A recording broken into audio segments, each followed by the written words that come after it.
নলবাৰীত সাহিত্য সভাৰ মঞ্জুৰোৱা আৰু সেতুবন্ধন অনুষ্ঠান।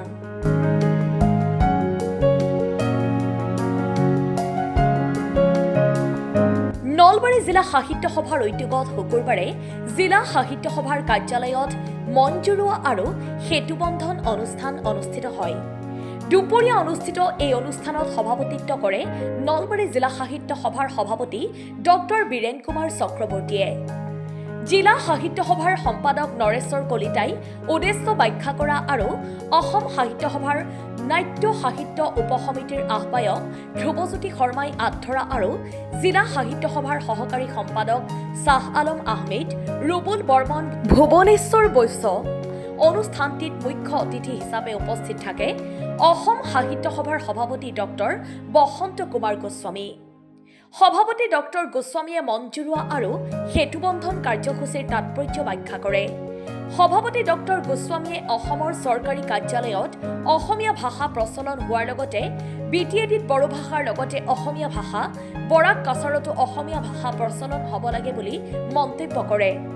অনুষ্ঠানত অসম সাহিত্য সভাৰ উপসভাপতি পদুম ৰাজ খোৱা, প্ৰধান সম্পাদক দেৱজিৎ বৰা, কৰ্ণধাৰ সমিতিৰ সদস্য ধীৰেন শৰ্মা, অনুবাদ প্ৰকল্পৰ সঞ্চালক হৃদয়ানন্দ গগৈ, সচিব অশোক সেনাপতি, স্থায়ী বিত্তীয় নিধিৰ আহ্বায়ক গোবিন্দ কলিতা, গুৱাহাটী আঞ্চলিক কাৰ্যালয়ৰ সম্পাদক ডক্টৰ সঞ্জীৱ কুমাৰ শৰ্মা, শৰৎ চন্দ্ৰ গোস্বামী, ভাষা গৱেষণা কেন্দ্ৰৰ আহ্বায়ক ডক্টৰ ৰবীন দাস, কেন্দ্ৰীয় প্ৰচাৰ আহ্বায়ক শংকুসিদ্ধ নাথ, জিলা সাহিত্য সভাৰ উপসভাপতি ডাক্তৰ সমৰ তালুকদাৰকে ধৰি কেন্দ্ৰীয় প্ৰতিনিধিৰ দল এটি উপস্থিত থাকে।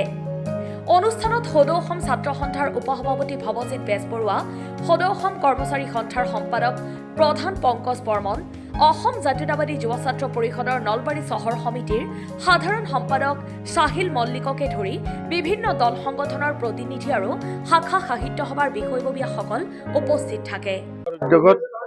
আজিৰ পৰা এক নতুন যাত্ৰা আৰম্ভ হৈছে। এই যাত্ৰা আজি নলবাৰীৰ পৰা আৰম্ভণি হৈছে। অসম সাহিত্য সভাৰ সন্মানীয় সভাপতি ডাঙৰীয়াৰ নেতৃত্বত কেন্দ্ৰীয় সমিতিৰ বিষয়ববীয়াসকল আজি আহিছিল। ইয়াত আজি মঞ্জুৰোৱা অনুষ্ঠান এটা অনুষ্ঠিত হৈছে। সেতুবন্ধন নামেৰে এই অনুষ্ঠানক, এই কাৰ্যসূচীক নামকৰণ কৰা হৈছে। আজিৰ এই সুন্দৰ অনুষ্ঠানত নলবাৰী জিলা সাহিত্য সভাৰ সমূহ বিষয়ববীয়া, শাখা সাহিত্য সভাসমূহৰ প্ৰতিনিধি আৰু নলবাৰীৰ সমাজ জীৱনৰ বিশিষ্ট ব্যক্তিসকলে অংশগ্ৰহণ কৰিছে। জাতীয় সংগঠনসমূহৰ প্ৰতিনিধিও ইয়াত অংশ লৈছে। আজিৰ এই অনুষ্ঠানত উপস্থিত থাকি সকলোৱে কেন্দ্ৰীয় সমিতিৰ সভাপতিৰ নেতৃত্বত যি ইয়াত কাৰ্যসূচী ৰূপায়িত হৈছে, এই কাৰ্যসূচীয়ে আমাক সকলোকে আপ্লুত কৰিছে আৰু অসম সাহিত্য সভাই এক নতুন গতি, এক নতুন মাত্ৰা এই কাৰ্যসূচীৰ জৰিয়তে পাব বুলি আমি গভীৰ বিশ্বাস কৰিছোঁ। সাহিত্য সভাৰ সন্মানীয় সভাপতি ডক্টৰ বসন্ত কুমাৰ গোস্বামী ডাঙৰীয়া, উপসভাপতি পদুম ৰাজখোৱা ডাঙৰীয়া আৰু প্ৰধান সম্পাদক দেৱজিৎ বৰা ডাঙৰীয়া সমন্বিতে কেন্দ্ৰীয় সমিতিৰ ভালেকেইজন বিষয়ববীয়া ইয়াত অংশগ্ৰহণ কৰিছিল আৰু আমাৰ নলবাৰীৰ পৰা কেন্দ্ৰীয় সমিতিত প্ৰতিনিধিত্ব কৰা সদস্যসকল আৰু নলবাৰী জিলা সমিতিৰ সদস্য আৰু বিষয়ববীয়াসকল আৰু শাখা সমিতিৰ বিষয়ববীয়াসকলে অংশগ্ৰহণ কৰিছিল। সদৌ অসম কৰ্মচাৰী পৰিষদৰ সম্পাদক ডাঙৰীয়া ইয়াত উপস্থিত আছিল। নলবাৰী জিলা ছাত্ৰ সন্থা, নলবাৰী আঞ্চলিক ছাত্ৰ সন্থা আৰু অসম জাতীয়তাবাদী যুৱ ছাত্ৰ পৰিষদৰ নলবাৰী জিলা সমিতিৰ প্ৰতিনিধিও আজিৰ সভাত অংশগ্ৰহণ কৰিছিল। সেইটো বন্ধন নহয়, এই কথাটো মনত ৰাখিলে ভাল। এইটো বন্ধ। আমি সেইটো বন্ধ কাৰ্যসূচীটো এইকাৰণেই কৰিছোঁ, অসম সাহিত্য সভাৰ বিভিন্ন সময়ত বিতৰ্কৰ মাজলৈ গুচি যায়।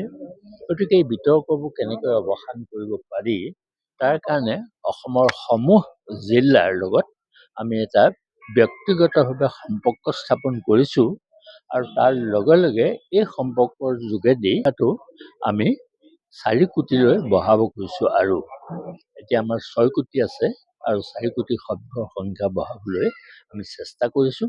আৰু তাৰ লগতে অসম যিখিনি পৰিকল্পনাৰ কথা কৈছে, আজি কেইবাগৰাকীয়েও কিছুমান পৰামৰ্শ দিছে। ইতিমধ্যে সেই কাৰ্যসূচীখিনি সভাই কাৰ্যনিৰ্বাহক সমিতিত অনুমোদন কৰাই লৈছে আৰু আপোনাসকলে অদূৰ ভৱিষ্যতে দেখিবলৈ পাব যে অসম সাহিত্য সভাই এটা নিৰ্দিষ্ট পথেৰে গতি কৰিছে, যিটো পথত কোনো ধৰণৰ বিতৰ্ক নাথাকে। অসম সাহিত্য সভা এই বজাইলা কোঁৱৰৰ দেশৰ পৰাই অসম সাহিত্য সভা বিতৰ্কমুক্ত হ'ব বুলি আমি আশা কৰিছোঁ। আৰু আজিৰ নলবাৰী জিলা সাহিত্য সভাই যিটো কাৰ্যসূচী ৰূপায়ণ কৰিলে, এই কাৰ্যসূচীয়েও আমাক যথেষ্ট উৎসাহিত কৰিছে। আৰু অসম সাহিত্য সভাৰ প্ৰতি নলবাৰীৰ যিটো 1917 চনৰ যিটো গৌৰৱ, সেই তেতিয়াৰ পৰা সেই গৌৰৱৰ চাকিটো আজিও নিৰ্বাপিত হোৱা নাই, জ্বলি আছে।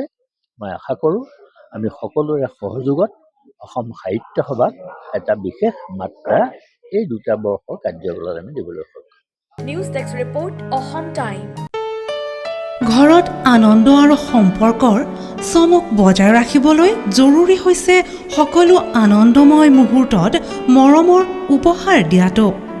সেইবাবে মধুশ্ৰী জুৱেলাৰ্ছে আনিছে সকলো ৰঙীন ক্ষণৰ বাবে বিশেষ গহনা। হীৰাৰে হওক, সোণৰে হওক বা ৰূপৰে হওক, শ্ৰেষ্ঠ ডিজাইনছ আৰু হলমাৰ্কযুক্ত গহনাই ৰাখে সম্পৰ্কক নিখুঁত। তেনেহ'লে আজিয়ে আনক আনন্দ মধুশ্ৰী জুৱেলাৰ্ছৰ সৈতে। যোগাযোগ কৰক 7002800341 নাইবা ভিজিট কৰক LNB ৰোড, নলবাৰী, অসম।